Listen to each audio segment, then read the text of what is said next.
There we go.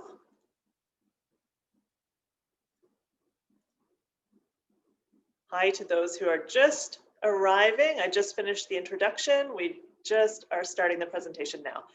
Okay, so the digestion connection. Today we're going to talk about the digestive process, the link between digestive disorders and other health issues, common dietary and lifestyle causes of digestive issues, the connection between stress, emotions, our brain, and digestion, and then some simple tips on how you can improve digestion and, of course, overall health as well. So some fun and interesting facts about the GI system. Our digestive system is approximately 30 feet long from one end to the other. It has a surface area that's equivalent to about a tennis court. So if we were to open up the digestive tract, because there's so many grooves and valleys and little villi and microvilli, little projections in the intestines, it has a huge surface area. The digestive system has a very large blood supply, the largest blood supply of all systems in the body, and a very large nerve supply. You may have heard the term second brain. There are approximately 50 million neurons embedded within the lining of the digestive system. The digestive system is also very active. It requires a lot of energy. That's not something that we consciously think about a whole lot when we eat a meal. It actually requires a lot of energy to digest that meal. And it also has a very large lymphatic system within the digestive system. So there are lymph nodes that house white blood cells and lymphatic fluid. They're part of our immune system, part of our protective system. This is within the digestive system as well and provides protection because there's a lot of pathogens that travel through our digestive system. I see a lot of you taking notes. You're welcome to take notes. Also know that I will be recording this and sending you the recording. I can also send you the slides as well. So food is our fuel. Its primary purpose is to fuel us. It also provides nutrients that are building blocks to our body. So when we eat, it's really important to consider the quality of food. If food is our fuel, we want to consider the quality of fuel that we're putting into our tanks. The more quality, the more high quality the food is, the better our output, our energy. So the journey of food is quite complex. The digestive process is one of the most complex processes in the body. It begins in the brain. A lot of people think digestion starts in the mouth, or some people will say in the stomach, but the digestive process actually begins in our brain. Just the sight, smell, or thought of food will begin to stimulate digestive juices, digestive enzymes, all of those substances that are required to digest our food properly. So you know what happens when you smell a meal, if you smell a delicious meal, or even if you think about food, you begin to salivate. Your stomach will start producing hydrochloric acid, your liver will start to produce bile. So these processes begin just by thinking about food. And then we eat, and chewing is the first mechanical step in digestion. So chewing our food helps to break it down to smaller particles so that we can more easily digest it. There's also an enzyme in our saliva called salivary amylase that helps to break down carbohydrate foods. So the more we chew our food, the more broken down it is, the easier it is to digest, and the more it mixes in with those enzymes to help break it down as well. And then we swallow, and the food travels down our esophagus, which is a long tube. This tube is muscular, so it actually contracts to propel the food along. The food doesn't just plunge right down into the stomach. The food then enters our stomach. Our stomach is like a sack, and it has valves at the top and at the base that shut to keep the food trapped in the stomach for a period of time. And that duration will vary depending on what you've eaten. So if it's just fruit is very simple and easy to digest. It's only going to stay in the stomach for a very short period of time. If you eat a more complex meal like protein mixed with carbohydrates and then maybe top it with a dessert, the food is likely going to sit there for a good 3 to 4 hours. The stomach then churns like a washing machine to mix the food in with the acids that are produced in the stomach to break it down even further. So this is a very hot, acidic environment By the time the stomach is done its job, the food is then a consistency of something like pudding. It's called chyme, and it travels on to the first part of the small intestine called the duodenum. The duodenum contains ducts that lead from the pancreas and connect to the duodenum, and the gallbladder connects to the duodenum as well. So the pancreas is involved in digestion because it produces enzymes, amylase, protease, and lipase to help break down fats, carbohydrates, and proteins. Our liver produces bile, which is concentrated and stored in the gallbladder. And when we eat a high fat meal, the gallbladder secretes bile into the duodenum onto these fats to help emulsify and break them down. So if you think of fat, fat is very globular in needs by nature. If you think about oil, you drop oil in water, you see the little globules of oil floating at the top. Well, bile comes and flattens those globules to make it more digestible so that the enzymes can break it down more effectively. So then the food or the chyme moves on to about 21 feet of small intestine. It travels through the intestinal tract where more enzymes are secreted to break it down even further. And by the time it reaches the final part of the final foot or so of our small intestine, this is where the absorption of nutrients occurs. So up until this point, not much is absorbed from our food.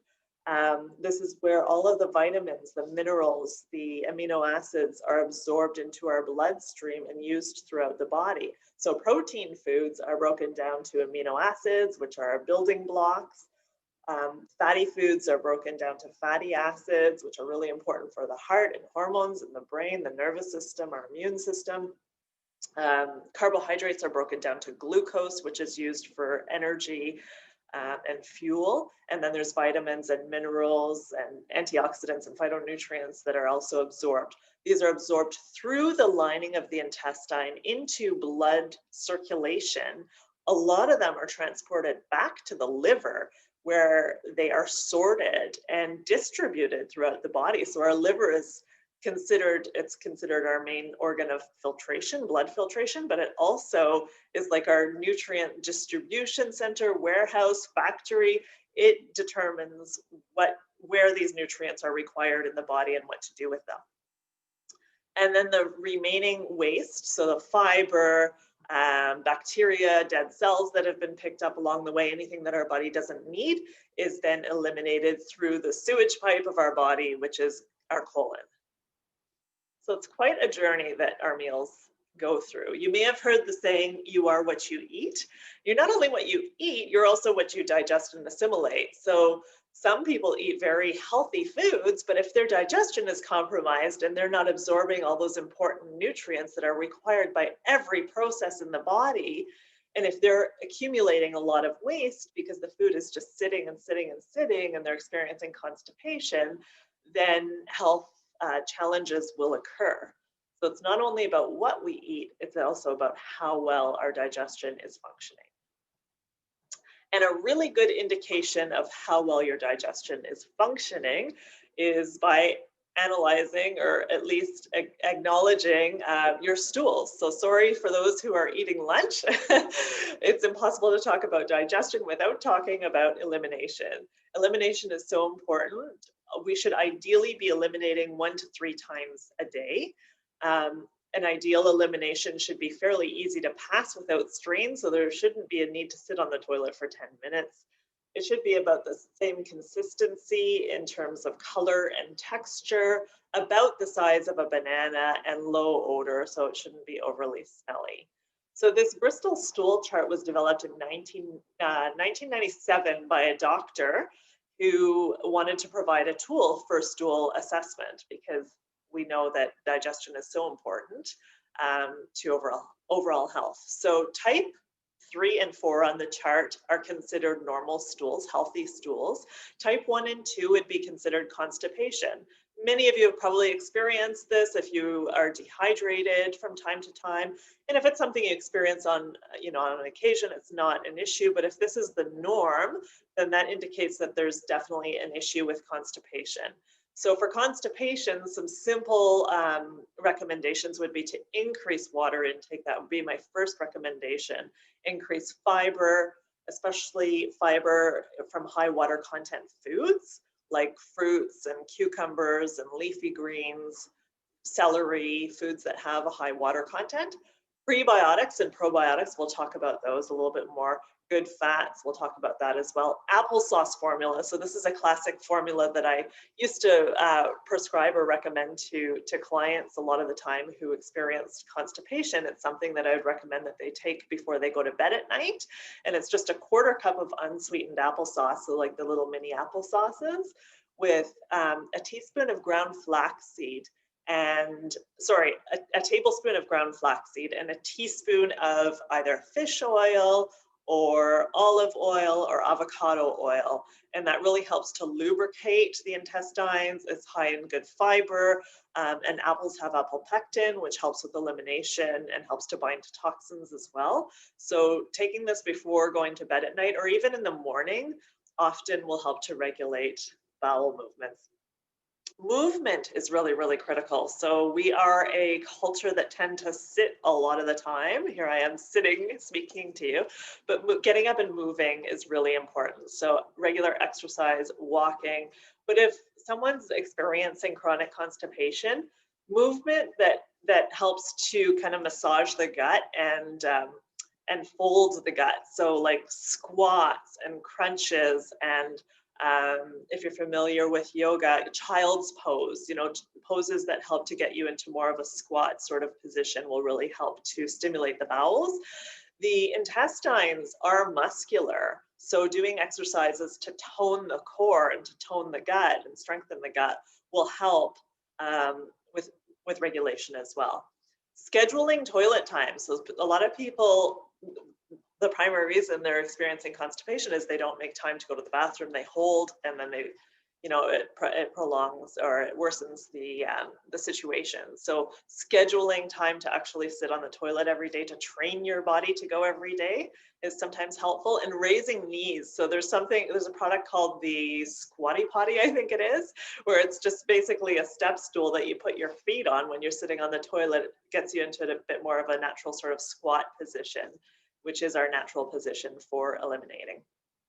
Type 6 and 7 on the chart are considered diarrhea and are often a sign of inflammation in the gut, irritation, infection, food intolerances, so a bit more complex to treat.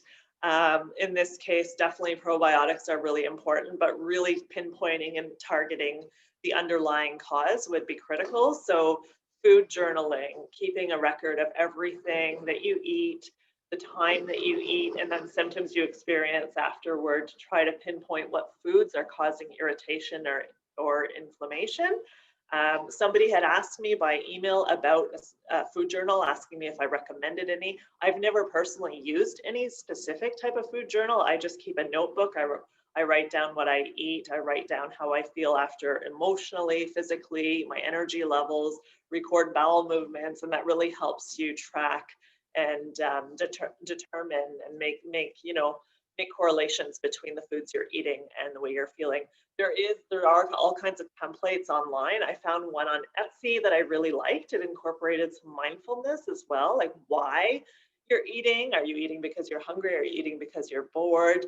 And your moods. So that one was I wrote it down here somewhere, Mindful Eating Diary on Etsy. But there's all kinds of templates online, and actually I'm feeling kind of inspired to create my own, so I'll probably do that in the new year, and I'll be able to share it with you in the new year. So there's all kinds of different digestive problems that can occur. People, humans are a little bit complex, and unfortunately, there's no one cause to digestive issues or to health issues. Some people will experience more upper digestive issues, such as heartburn, acid reflux, indigestion, bloating, belching, stomach ulcers, gastritis, gallstones. Those are usually tied into low hydrochloric acid levels or sometimes high hydrochloric acid levels in the stomach. So that may be an underlying cause of some of those issues. Mid to lower digestive issues like bloating and gas, more intestinal issues, irregular bowel movements, cramps, pain, dysbiosis, leaky gut or food intolerances, celiac disease, IBS or IBD, so irritable bowel syndrome or inflammatory bowel disease. These are more related to the microbiome, which we'll talk about in a few minutes, and dysbiosis. Dysbiosis is an imbalance between the good and the bad bacteria in the gut. Now, people can have issues with both hydrochloric acid levels and the microbiome and bacteria in the gut. So it's complex. And a lot of practitioners really believe that all disease, at least many diseases, begin in the gut. And Hippocrates, coined that frame over 2,000 years ago. And it's held strong since. So all disease, in my opinion, begins with some form of stress on the body. And that can be mental, psychological, emotional stress, but it can also be physical stress. It can be food stress. So if we're eating a lot of foods that are highly processed, that's considered stress to the body. And we'll talk more about that as well. It can be environmental stress. Food poisoning, parasitic infection, those can be stressors on the body as well. So there's lots of forms of stress on the body. From there, stress will impact digestion. We know there's a huge correlation between stress and digestion. So the digestive system becomes compromised, especially with chronic stress. If we're chronically being exposed to high levels of stressors, and then eventually dysbiosis develops. So dysbiosis is a condition where there's an imbalance between the good and the bad gut bacteria. Often inflammation occurs from the dysbiosis, and then nutrient deficiencies and toxic accumulation. If there's inflammation in the gut, if we're not digesting properly, we're not going to acquire all those important vitamins, minerals, amino acids, fatty acids that are required for health. And toxins will leak through the gut into circulation, causing health problems. So all of this will contribute to all kinds of health issues and diseases, ranging from digestive issues for sure, to allergies, asthma, arthritis, osteoporosis, lowered immunity, hormonal imbalances, skin conditions. Somebody had asked me about itchy skin and how it's related to digestion. There can be so many different correlations or causes for itchy skin, and she was referring to itchy skin that's not necessarily related to just winter dryness. It can be an issue of candida yeast overgrowth, food allergies and intolerances. It can be a stress response, so a hormonal as well. So there's a lot of different possibilities. Blood sugar imbalances, depression and anxiety, headaches, brain fog, and even, cancer and degenerative diseases can be linked back to poor digestion as well. So we've known for a long, long time that there is a connection between the gut and the brain. We just haven't had the science to prove it. But if you think about it, who hasn't experienced upset stomach or butterflies in their stomach when they're stressed or emotionally upset?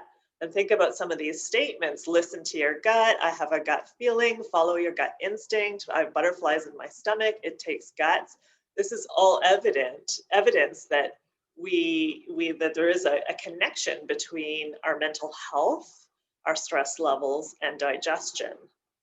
So that connection, some scientists believe that stress is the primary factor and the trigger to poor digestion. Others believe that poor digestion is what triggers stress and mental health issues.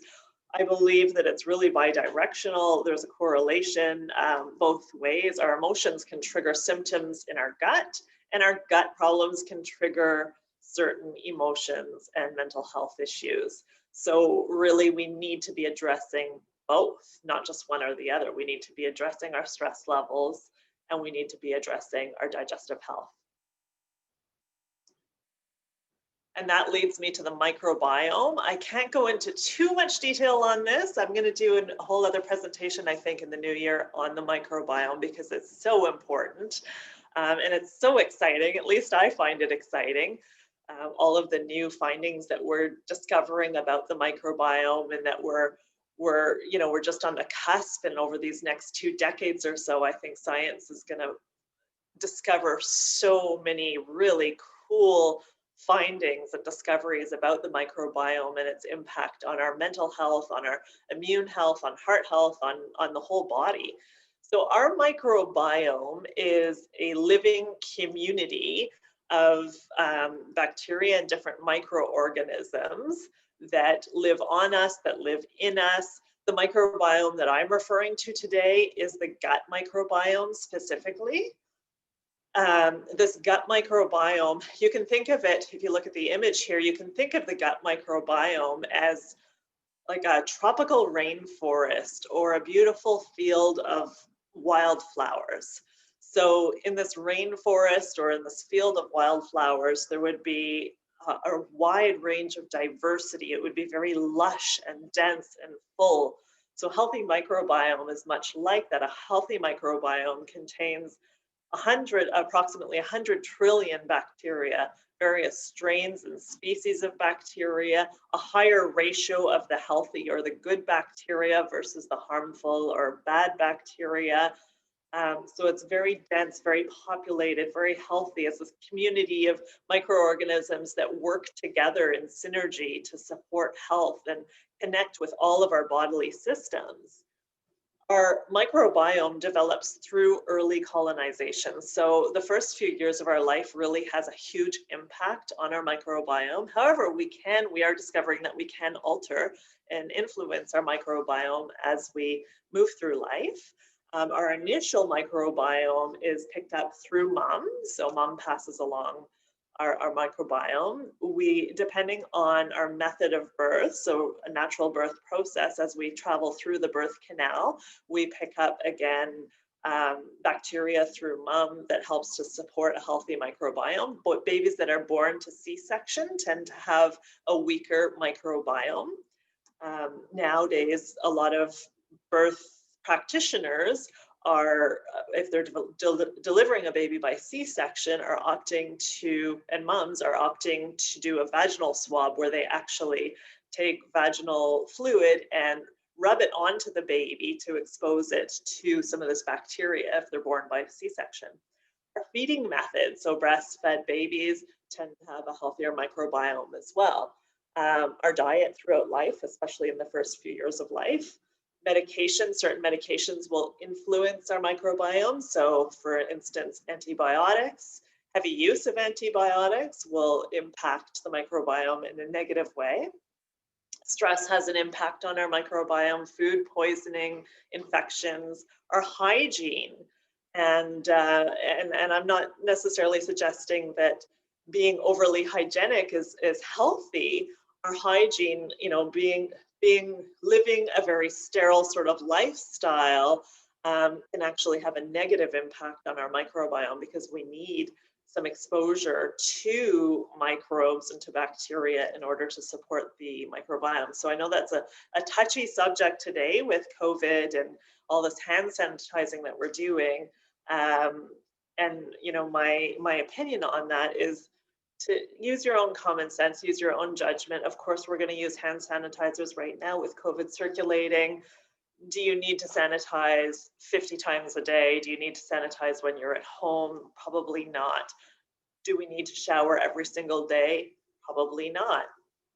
And then soil diversity is really important as well. So this is an important aspect and is very much related to human microbiome. We're discovering that as the microbiome in the soil becomes less diverse. So current farming, modern farming practices, all of the use of agrochemicals, so all of the harsh chemicals that are used in the soils, monocropping, there's a lot of practices that are done today with farming that is depleting the quality of the soil and destroying the diversity within the soil itself. And we consume foods that come from the soil, so we're picking up a lot of these microbes through consumption of foods that grow from the earth. Eating dirt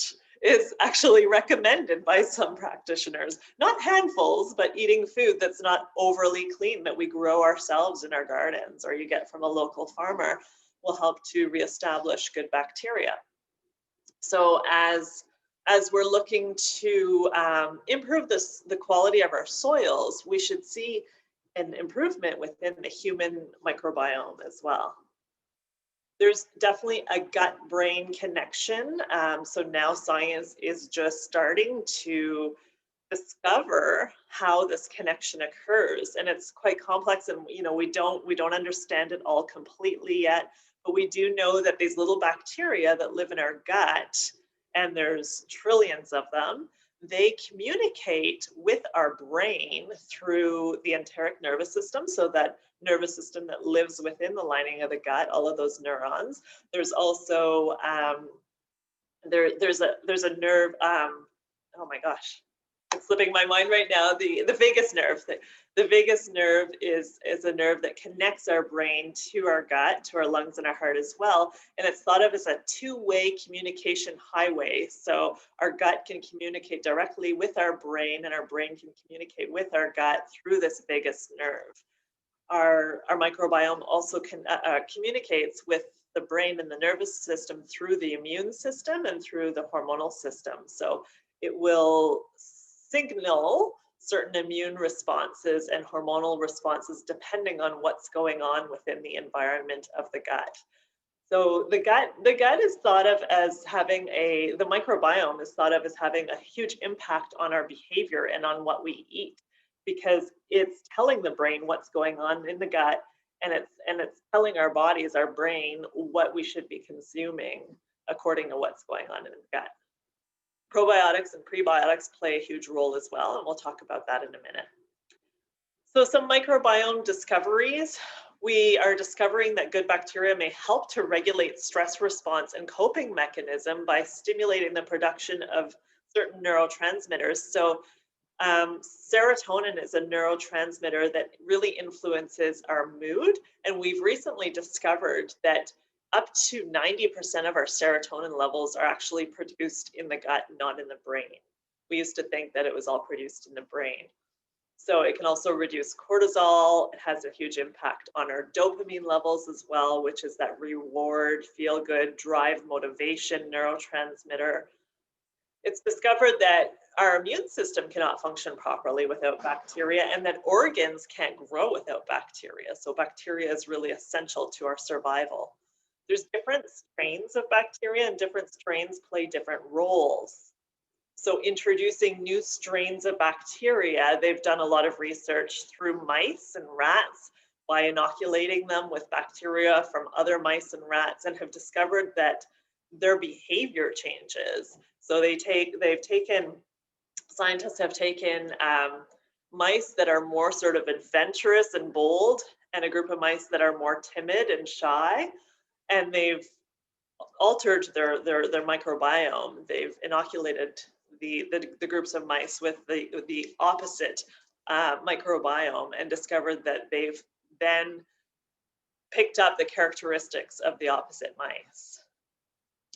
A low diversity of bacteria might be linked to obesity, autoimmune conditions, allergy, depression, anxiety, autism, ADHD, cognitive function, memory loss, dementia, Alzheimer's, mood and sleep disturbances, and impulsive eating as well.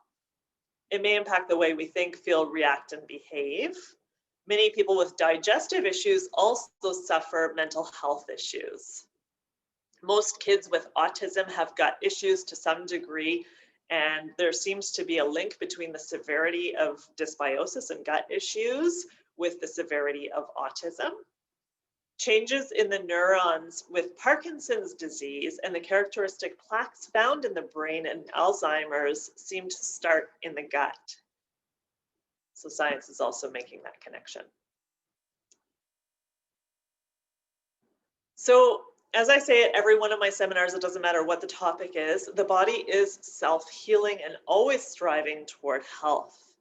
So, when we cut our finger, when we break a bone, when we have a cold or a flu, the body is always striving toward healing that.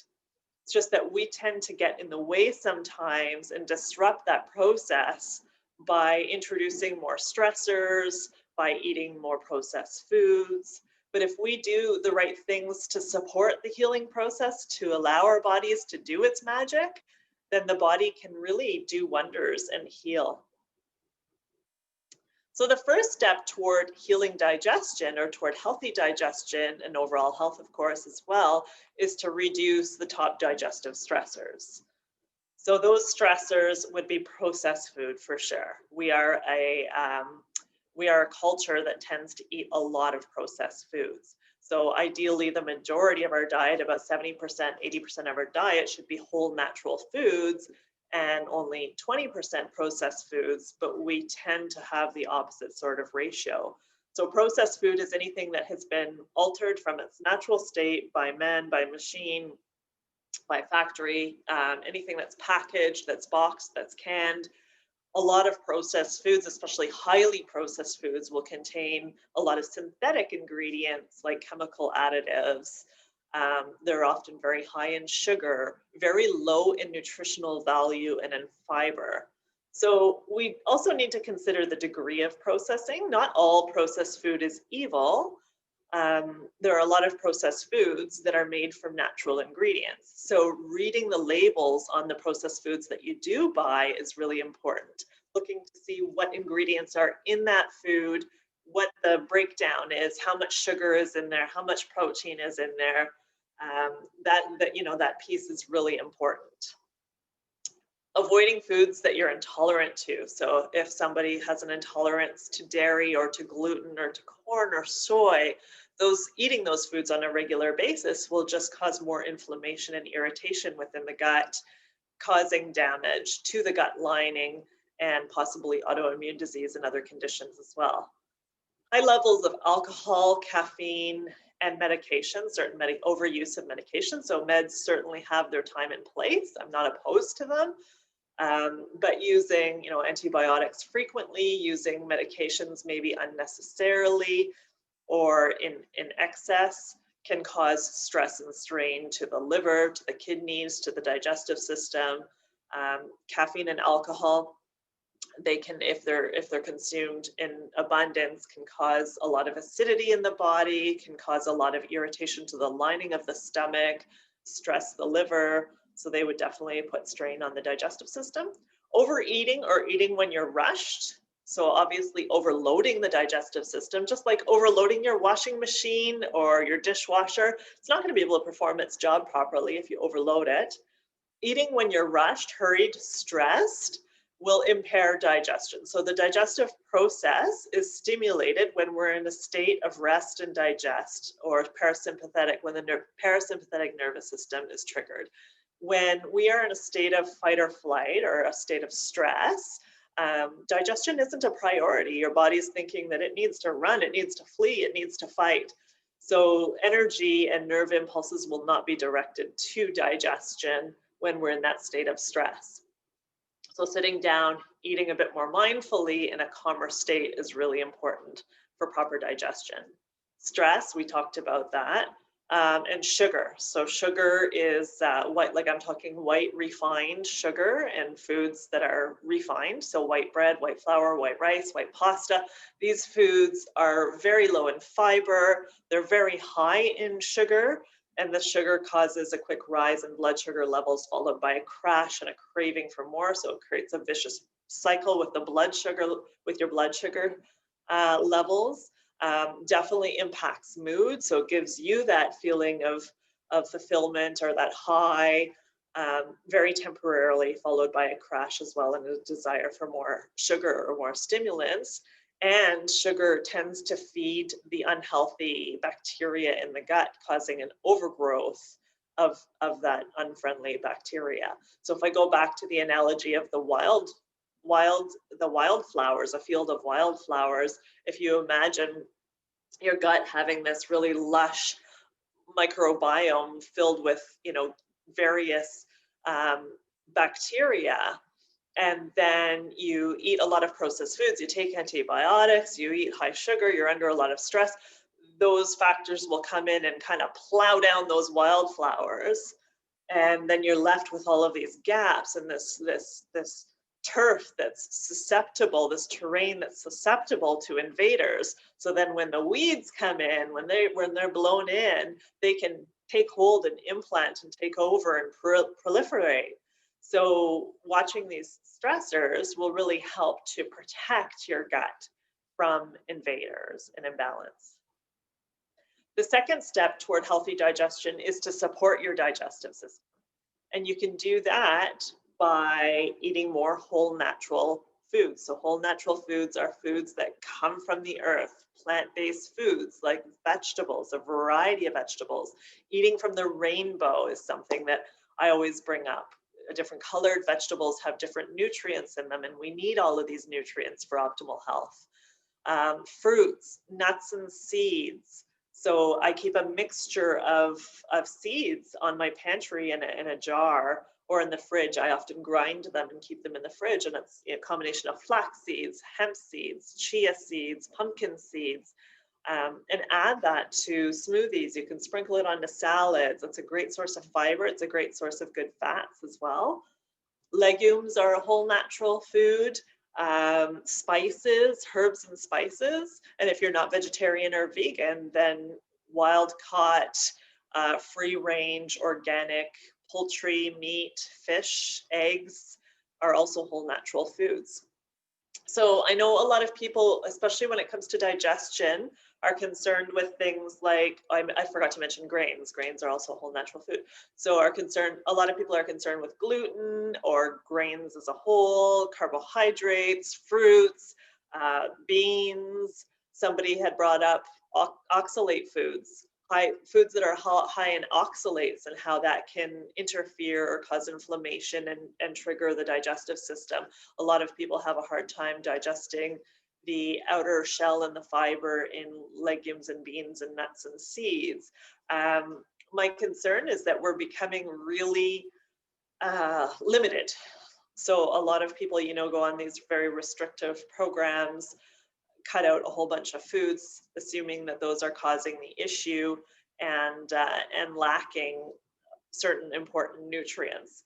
So I do recommend exploring and investigating a little bit and, trying things out. If you do struggle with digestive issues, then, test these programs out a little bit. Try one for 3 weeks or so and see how you feel, and keep a food journal.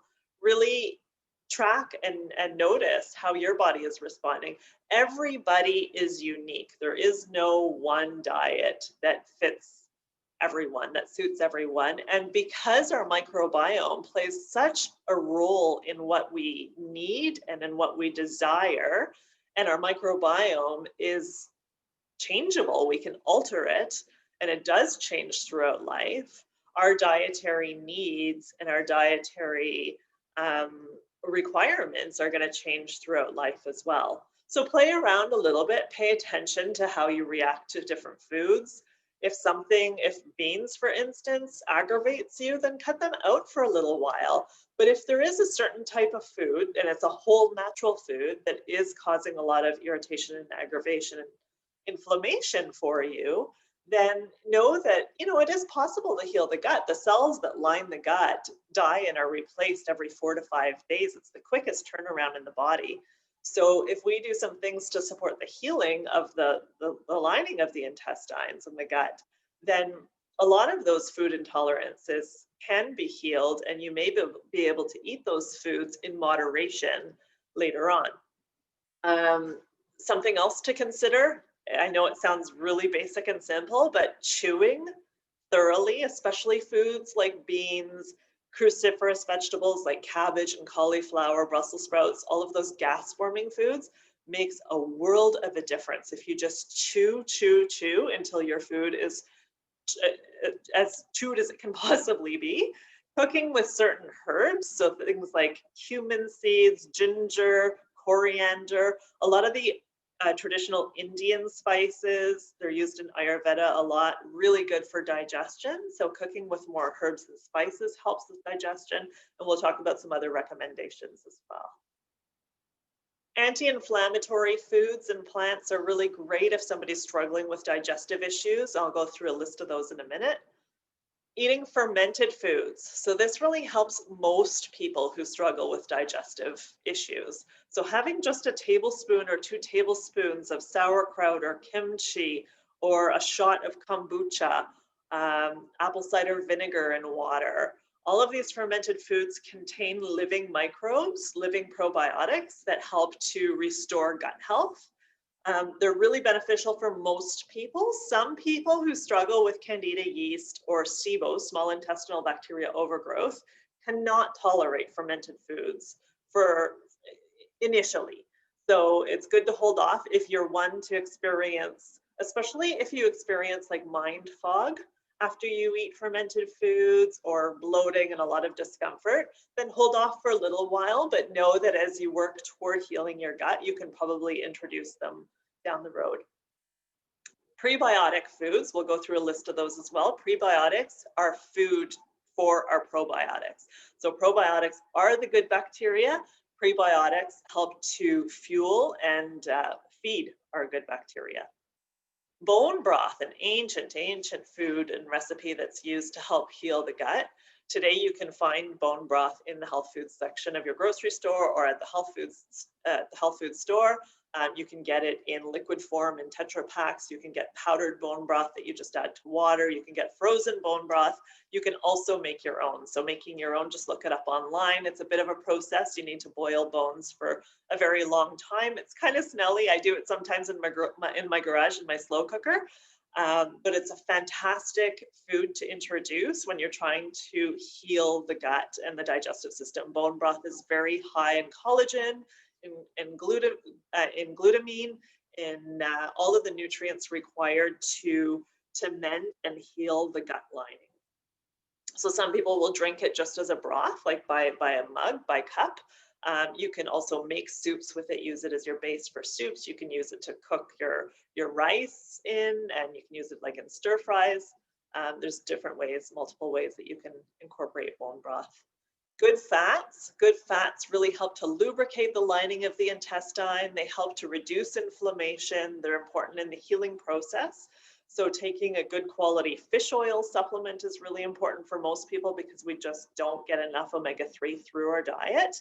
Consuming cold water fish, consuming flax, ground flaxseed and chia seed, those are good ways to get good fats. Also, those are omega-3 foods, but also things like coconut oil, avocados, other seeds like hemp seeds and nuts like walnuts, really good as well. Increasing water, really important for digestion, exercise, stress reduction and mindful eating, which we'll touch on, and supplementation, which I'll touch on as well. So here's a list of some foods. Most of these are anti-inflammatory foods. They're also foods that really help to soothe and support digestion in general for most people. Again, everybody's unique. There might be something on this list that you know isn't great for you. So listen to your body and pay attention to those signals. So ginger and turmeric, two traditional herbs or roots that are really great for stimulating digestion and reducing inflammation. So for upset stomach, for gas, really good for inflammation and pain, including joint inflammation. You can drink them in teas, you can add them to your food, you can buy them in supplement form. Fennel seeds are really great for gas and bloating. So fennel is traditionally used, it was traditionally used as gripe water for babies with colic. And it really helps to settle down the gut if you're feeling gassy and bloated. So fennel seed tea after a meal is really great. You can just boil a teaspoon of fennel seeds, strain it and drink the water, or you can buy fennel seed tea bags. You can also chew just a little pinch of fennel seeds. They're quite tough, but that's something that I'll do on occasion if my stomach's feeling a little bit off, and it really, really helps. Mint, peppermint is also great. Lemons, so drinking water with fresh lemons squeezed in it before a meal helps to stimulate digestion. It's very cleansing as well and alkalizing. Fermented foods, I mentioned the sauerkraut, kimchi, kefir, traditional pickles, apple cider vinegar, avocados, and all the other good fats that I mentioned. Pineapple and papaya contain enzymes that help with digestion and help to reduce inflammation. Blueberries are phenomenal for the microbiome and for gut health. And they're really great for energy too. One snack I often have more in the summertime in the warmer months is just a cup of blueberries in my Vitamix. Maybe sometimes I'll add, if the kids want some, I'll add like a banana or some other berries as well and make like a sherbet. So it's a frozen dessert, and that's really great for increasing energy in the afternoon if you're feeling kind of sluggish. Apples, so any form of apples, the actual apple itself, apple sauce, apple cider vinegar, all really great for digestion. Leafy green vegetables, particularly cooked. If you have an issue digesting raw leafy green vegetables, raw is great for people who don't have compromised digestion. But if you find that you eat raw leafy greens and they pass right through you, or they cause digestive upset, then cooking them is helpful. Seeds, so I mentioned the seed mixture that I use, and sweet potato and squash. All of the root vegetables are really great, especially at this time of year. Nice comfort foods, nice and warming. So prebiotics, I mentioned earlier, prebiotics are food or fuel for probiotics in the gut. A lot of people take probiotic supplements today, and I'm not opposed to it. I think it's a good idea. It's a good practice. But taking a probiotic supplement in pill form without using or incorporating increasing your prebiotic foods is a bit of a waste of money, because the probiotics aren't really going to take hold and implant. You're going to become really dependent on those capsules. If you increase your prebiotics, then that's going to naturally nurture your probiotics and encourage them to multiply and to increase. So prebiotics are these resistant starches that our body doesn't digest or break down. They must travel through the gut intact. They're fermented and digested by the probiotics, and they stimulate our microbiotics to grow. They tend to increase, we know that they increase serotonin levels and decrease inflammation. So some prebiotic foods are artichoke, sweet potato, cruciferous vegetables. Cruciferous vegetables are broccoli, cauliflower, Brussels sprouts, cabbage, kale, bok choy, onions and leeks, garlic and ginger, radishes, kale and dandelion, all of the leafy greens, I believe, berries, mango, seeds, legumes, quinoa, walnuts, and coconuts. So you'll see that all of these foods are plant-based whole natural foods, which we tend to lack in our diet. So simply incorporating more whole natural plant-based foods will naturally increase our prebiotics. Probiotics, there's two families, Lactobacillus and Bifido. Lactobacillus resides mostly in our small intestine and Bifido mostly in the colon. After about age 40 or so, our Bifido levels tend to decrease quite dramatically, and problematic or difficult bacteria can take its place and take over. Bifido is really essential for inflammation, for neurotransmitters like serotonin and dopamine, for immunity, especially autoimmune diseases. A good probiotic supplement would be a multi-strain probiotic, ideally human strain with at least 50 billion. Studies show that 8 weeks on probiotics help to reduce inflammation, and that probiotics help to reduce the rate of death of brain neurons by increasing motility in ALS patients. So there's definitely a correlation between this microbiome and probiotics and nervous system disorders, mental health, and inflammation. And we're like I said, we're on the cusp of discovering more and more about this. There was something else I wanted to say about probiotics. I'll come back to it. And just a little bit about mindful eating, because I feel this is so important. So many of us know generally what's healthy, what's not healthy. We know what we should be eating, why are we making the choices that we're eating? Why are we choosing the processed food or the sugar over whole natural foods? Um, why are we overeating? Why are we eating when we're stressed?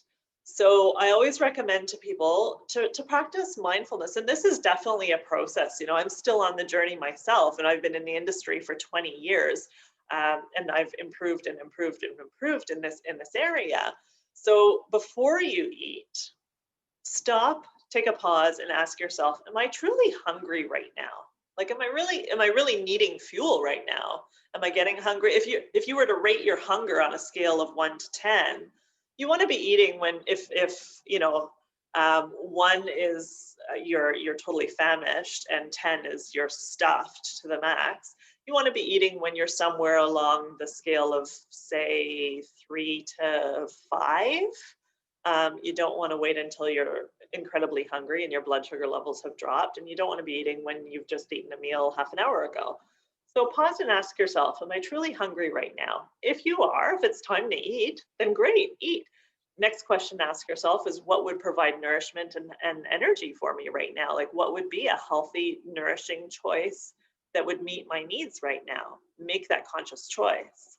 If you're not hungry, then it's good to kind of reflect and address why it is that you're looking to eat. So what are you looking, is it an emotion that you're looking to soothe? Are you feeling really stressed? Are you feeling angry? Are you feeling anxious? Are you nervous? What's going on? Some people eat because they're bored. I have a tendency to look to snack when I want to procrastinate, if I want to put something off.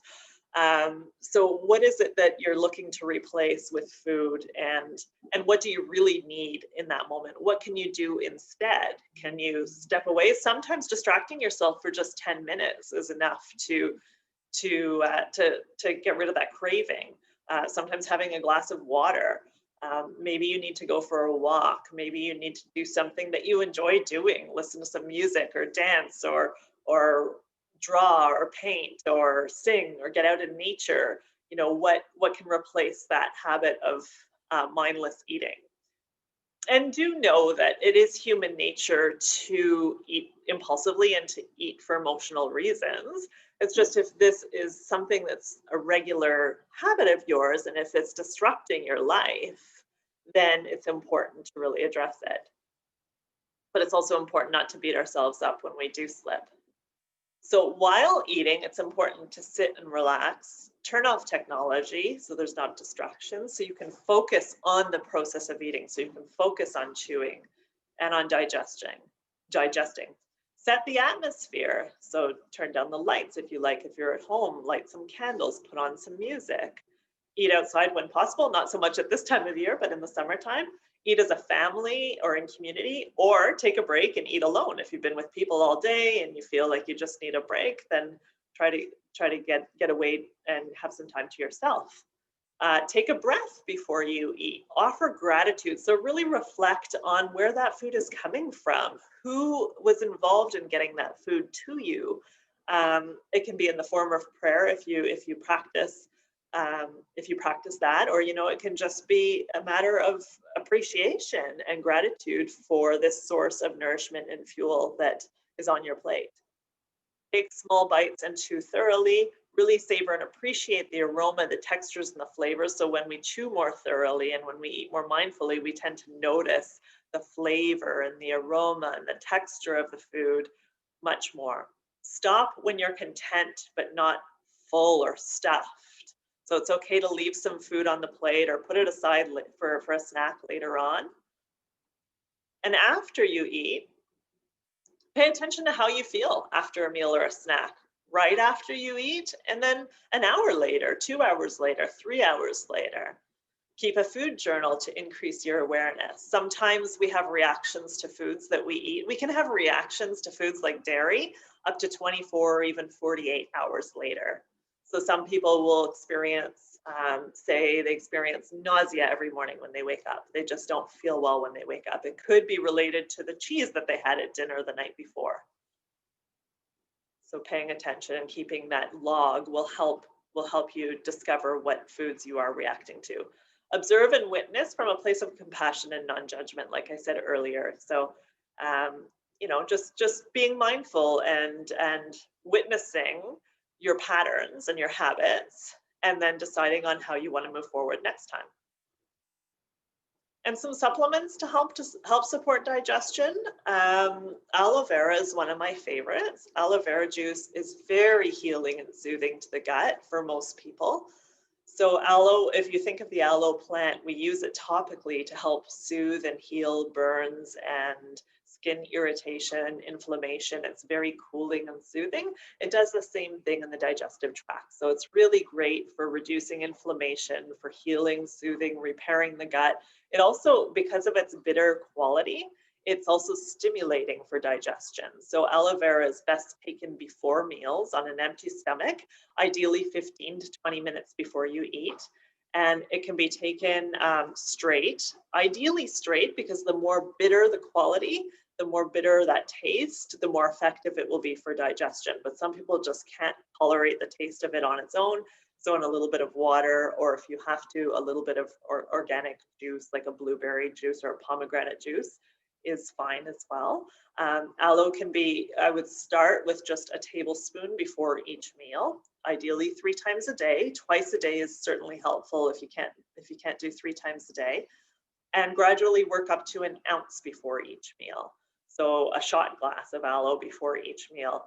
And like I said, that's really soothing and healing for the gut and for inflammation. It's also really great for allergies, for asthma, for skin issues, for immunity.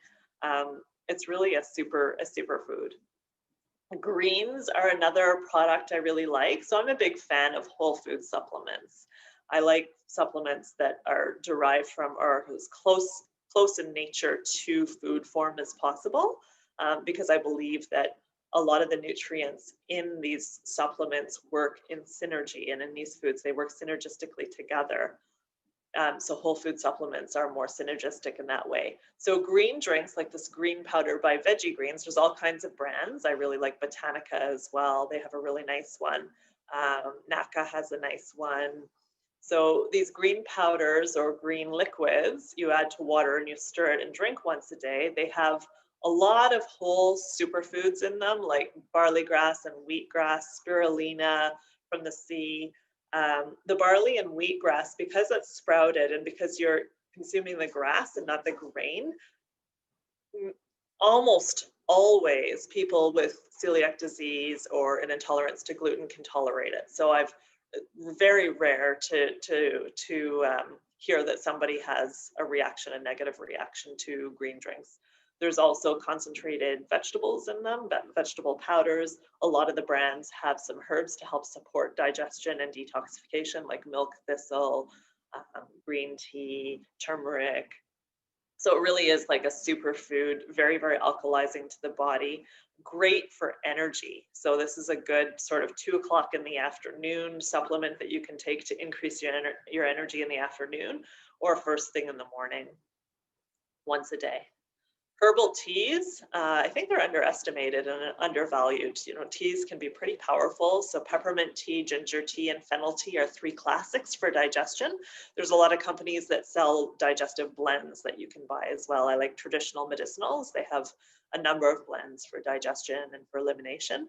Digestive enzymes. Enzymes are a supplement that you can take to aid the breakdown of food. So we produce enzymes naturally, but with age, with stress, with poor diet, all these factors, our digestive enzymes decrease and diminish. So taking an enzyme supplement with your food will help you break down that food more effectively. So you can take digestive enzymes with every meal. If you have general digestive issues, you're not sure exactly what's causing it, I recommend a full spectrum digestive enzyme like this Enzyme Force. It will contain enzymes to break down every food group. Excuse me. There are specific enzymes as well that you can get for, say, lactose digestion, or people who are doing a keto diet can get enzymes to help them break down fats. There's gluten enzymes. So there's all kinds of enzymes. You can visit the health food store and speak to a nutrition advisor and they'll help you with that. But a general all-purpose full spectrum enzyme is great for anybody who's struggling with digestive issues. You can take 1 to 2 enzymes with your meal. You can take it before your meal, during your meal, or after your meal. Play around with the timing and see what tends to work best for you. I keep them in my purse at this point. I don't take enzymes with every meal now, but if I eat out at a restaurant or a social event and I'm eating, food that's a little bit different than my normal diet, then I'll take a couple enzymes. Cultured coconut is by far my favorite probiotic. Again, it's a food supplement, a whole food supplement, which I really love. And we sell a lot of it at Natural Food Pantry. It works really well for most people. Cultured coconut is a fermented coconut milk kefir. So you may have heard of kefir. Kefir is made from dairy. It's like yogurt. It's fermented. It's even more fermented than dairy. So it contains a lot of good bacteria, but a lot of people have a dairy intolerance. So this cultured coconut is an alternative to that. Just 1 teaspoon of cultured coconut gives you over 4 trillion bacteria and over 40 different strains. And there's a mix of lactobacillus and bifido in there. So by far the most potent probiotic supplement on the market.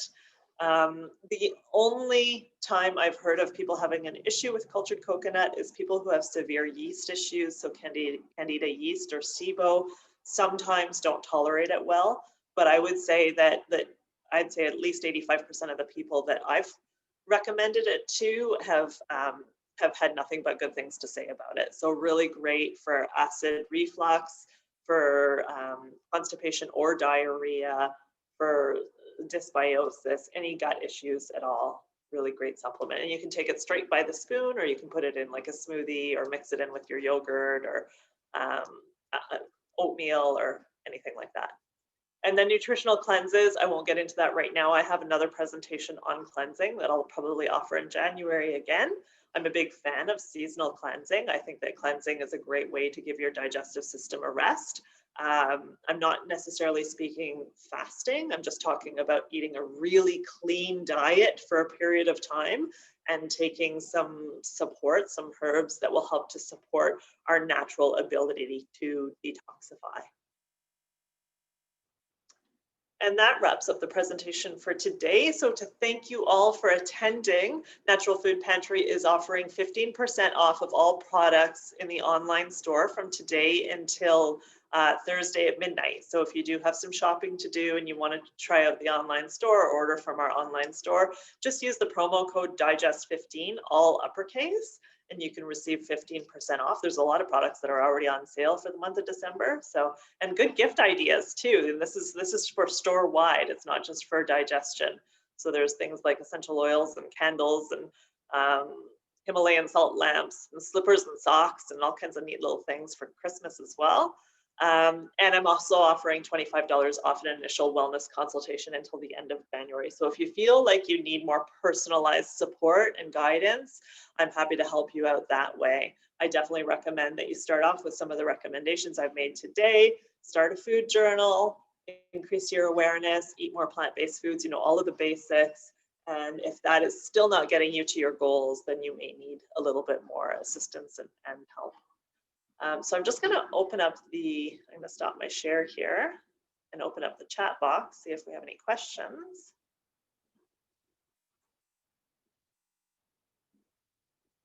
Is there a natural way to assist the body when the gallbladder has been removed? Yes. So if you've had your gallbladder removed, it's really important to supplement with a bile enzyme, an enzyme containing bile. So it's ox bile.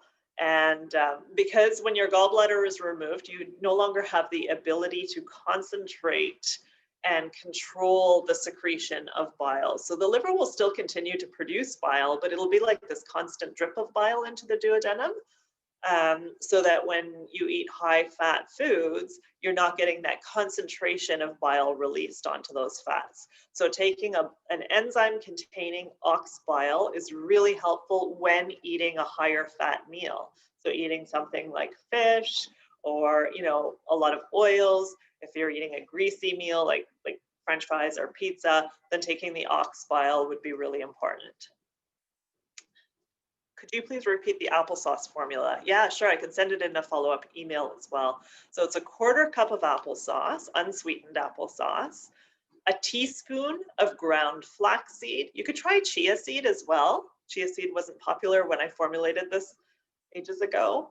And 1 teaspoon of oil. So it can be a flavored fish oil that doesn't taste fishy at all, so it would blend in with the applesauce, or avocado oil or melted coconut oil, even olive oil would work. I heard applesauce, 1 teaspoon of flax, and an oil fish. Oh yeah, you were just repeating. Okay. This is so informative. Awesome. Yes, the slides will be accessible. I'll send them by email and the recording itself. I've heard a lot about sea buckthorn and aronia berries. I've never heard of aronia berries. Can they assist in digestion? I would say probably. All berries are really great for digestion. So blueberries, raspberries, acai berries, all of the goji berries, those are all super high in phytonutrients, antioxidants, fiber. So I imagine they are. I've never heard of them. I'm going to have to write that down and look it up. And sea buckthorn. Yeah, sea buckthorn is one of those herbs that works well for some people and not for others. So again, it's about trying it out. If it's something that you feel called to try out, if you've discovered a lot of information on it or you heard that it does good things, then give it a try. Some people don't do well on it and others do. What about slippery elm powder for digestion? Slippery elm is a great herb for increasing mucus production along the gut lining. So our gut lining produces mucus as a protective barrier to help protect our own lining against the acids and the irritants that travel through the gut. So slippery elm is really good for increasing mucus, for soothing and healing the gut. Along with, so slippery elm is one, and then marshmallow root is another really good one. There's a few of them that are often combined in herbal formulas to support the gut.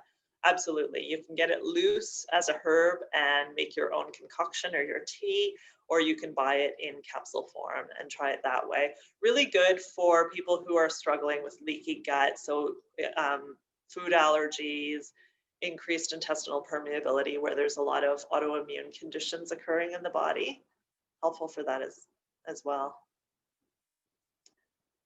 I missed the dosing for aloe vera. So start with 1 tablespoon before each meal, ideally 15 to 20 minutes before your meal, taken straight if you can, or in a little bit of water, or if you really can't do the bitter taste, then in a little bit of organic pomegranate or blueberry juice. Start with 1 tablespoon. After a few days, increase to 2 tablespoons. And then after a few more days, increase to 3 tablespoons, just because it's a bit detoxifying. So you don't want to go too high too fast. Otherwise, you might get some detox symptoms and maybe a bit of diarrhea initially. So gradually increase to 3 tablespoons or 1 ounce. Would a 10-year-old child be able to take the cultured coconut? Yes, absolutely. It's great for kids. It's a great supplement for kids. I would say kids under 5, maybe half a teaspoon, but kids older than that can take the full dose. Again, like with the aloe vera juice, I recommend with cultured coconut, you start slow. So start with maybe half a teaspoon. I'm sorry, I think I recommended a teaspoon of cultured coconut when I think the recommendation is a tablespoon. So gradually work your way up to the full dose over a period of a week or so. But yeah, it's great for kids and easy to hide and mask in a smoothie. It tastes like sour coconut milk. So yeah, it's got a bit of a sour sort of taste to it.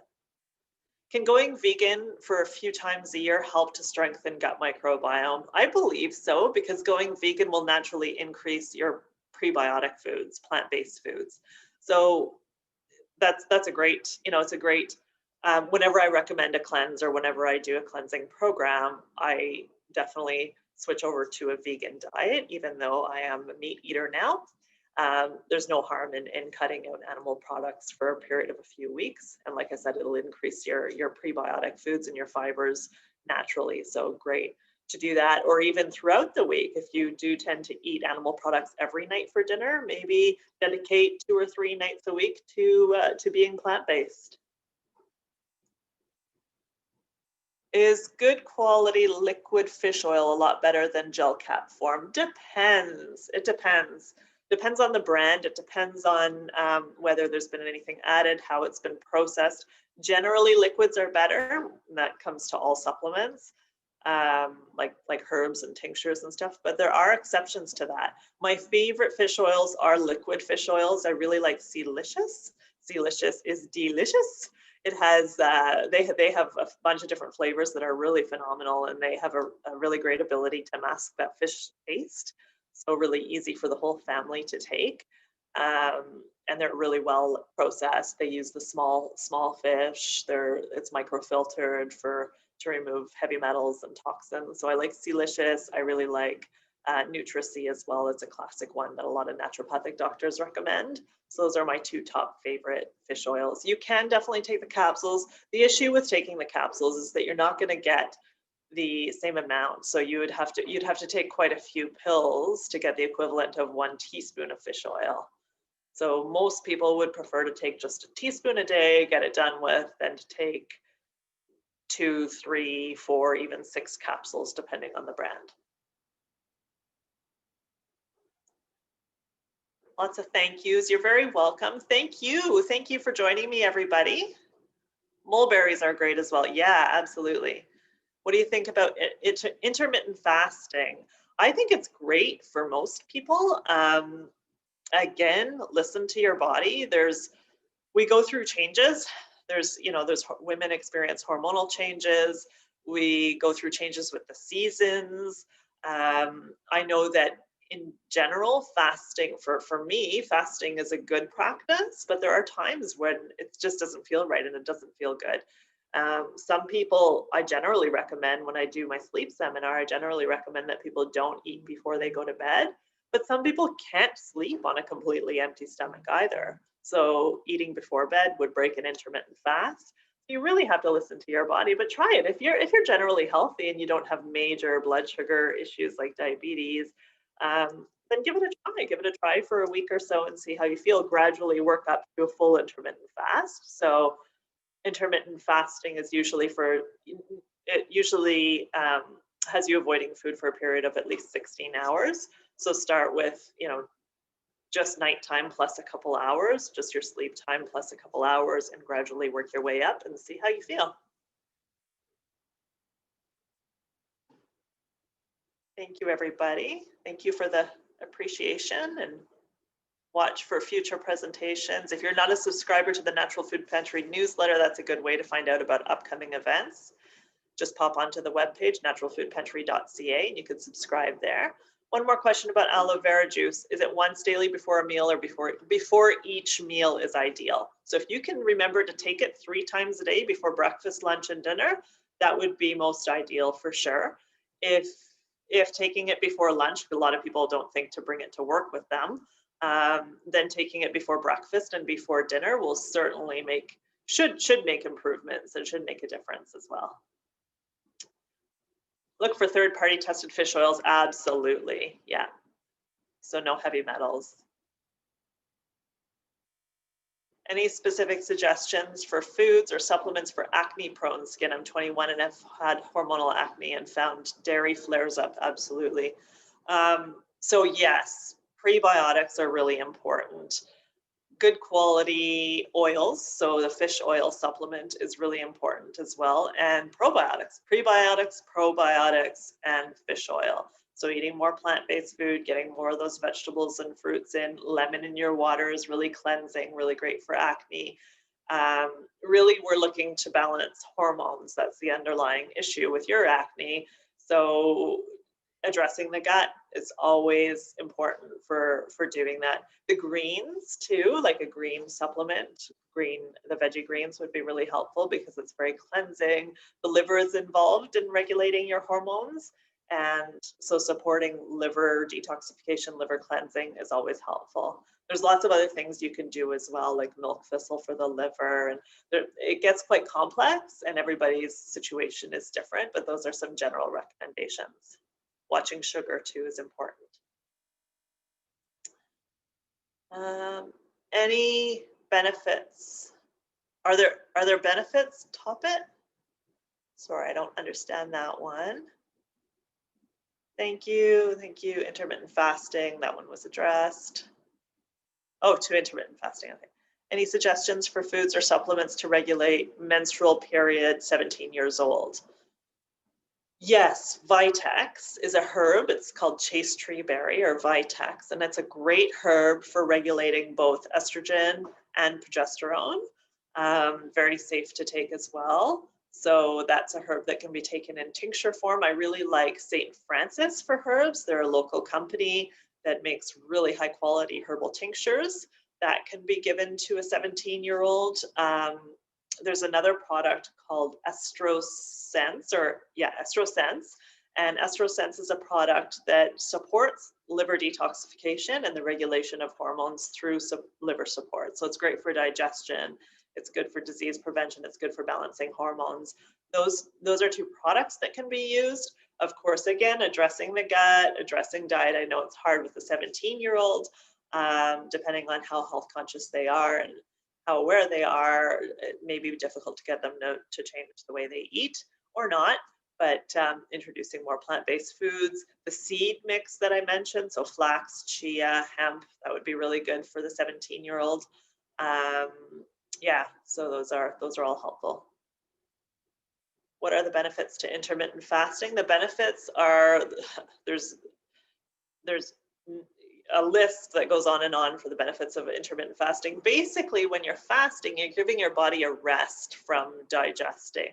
Remember that digestion takes a lot of energy from the body, so it gives your body a rest, and during that resting period, your body is able to then perform all kinds of functions like repair and healing, boosting metabolism, breaking down fat.